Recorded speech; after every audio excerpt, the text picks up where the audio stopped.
اللہ تعالیٰ نام ہے ایک ایسی ذات واجب الوجود کا جو تمام صفات کمالیہ کی جامع ہے اور اپنے علم اور قدرت کے اعتبار سے ہر شے کا ایک چیز کا احاطہ کیے ہوئے ہے۔ واجب الوجود اس ذات کو کہتے ہیں کہ جو دوسرے وجودوں کا سبب بنے لیکن خود اس کے وجود کو کوئی سبب نہ ہو۔ تو اللہ تبارک و تعالیٰ چونکہ ہمیشہ سے ہے تو ایسا نہ ہوا کہ معاذ اللہ وہ پہلے معدوم تھا پھر عدم سے وجود میں کوئی اس کو لے کر آیا۔ جو ایسا ہوگا وہ خدا نہیں ہوگا، یاد رکھیں۔ اللہ تعالیٰ ہمیشہ سے ہے، اسی کو قدیم بھی کہا جاتا ہے جس کی کوئی ابتدا نہ ہو۔ اور پھر اللہ تبارک و تعالیٰ نے تمام عالم کو پیدا کیا۔ اللہ کے ما سوا کو عالم کہا جاتا ہے اور اس کی جمع عالمون یا عالمین ہوتا ہے۔ تو اس کا مطلب یہ ہوا کہ اللہ تعالیٰ واجب الوجود ہے اور تمام صفات کمالیہ کا جامع ہے، یعنی جو بھی صفت کمال ہے وہ اللہ تعالیٰ کی ذات کے ساتھ آپ کو متصف ضرور نظر آئے گی، یا تو براہ راست، اور یا اگر مخلوق کے اندر وہ صفت نظر آئے گی۔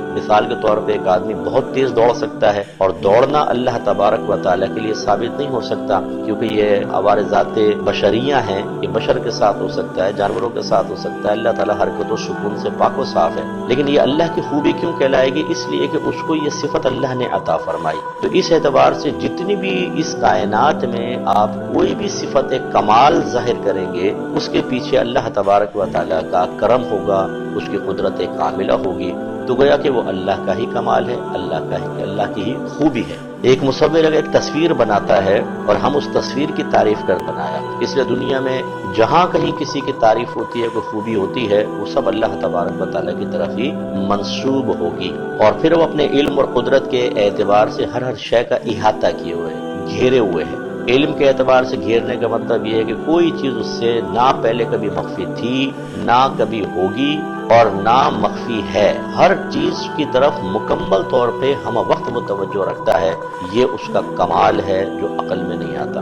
چونٹیاں، چرندے، پرندے، درندے، انسان، جنات، ہم وقت اللہ تبارک و تعالیٰ کو ان کا علم ہے، کون کیا کھا رہا ہے، کون کیا پی رہا ہے، کیا سوچ رہا ہے، کیا بیماری ہے، کس کو شفا مل رہی ہے، کون چل رہا ہے، کوئی رک رہا ہے، کوئی اڑ رہا ہے، کوئی مر رہا ہے، کوئی زندہ ہو رہا ہے، ایک بھی شے اس سے پوشیدہ نہیں۔ اور قدرت کے اعتبار سے گھیرنے کا مطلب یہ ہے کہ اللہ تعالیٰ جس کے ساتھ جیسا چاہے تصرف کا، مداخلت کا معاملہ کر سکتا ہے، جس کو چاہے زندہ کرے، جس کو چاہے پیدا کرے، کسی کو بیمار کرے، کسی کو شفا کرے، کوئی اس کو روکنے والا نہیں ہے۔ تو اب آپ اندازہ کریں کہ جو ذات واجب الوجود بھی ہو، تمام صفات کمالیہ کی جامع بھی ہو، علم اور قدرت کے اعتبار سے ہر شے کا احاطہ بھی کیے ہوئے ہو، تو کیا تمام تعریفیں اس کے لیے نہیں ہوں گی؟ تو بس یہ یاد رکھیں کہ یہ دعویٰ بما دلیل ہے۔ اور اس سے ذرا غور کریں کہ کیا ایسے رب کو اپنا معبود نہیں بنانا چاہیے جو اتنی صفات کمالیہ کا جامع ہے کہ اس نے سب کو پیدا کیا، اسے کسی نے پیدا نہیں کیا، وہ ہر شے کو ہم وقت جانتا ہے، تصرف کر سکتا ہے، وہ قوی ہے، کوئی اس پر غالب نہیں آ سکتا۔ تو ایسی ہی ذات کی عبادت کی جانی چاہیے، اسی کو اپنا الہ تصور کرنا چاہیے۔ تو افسوس ہے ان اذہان کے اوپر کہ جو اللہ تعالیٰ کے وجود کا انکار کرتے ہیں۔ انشاءاللہ موقع ملتا رہا تو ہم اس پر کثیر دلائل آپ کی خدمت میں ذکر کریں گے۔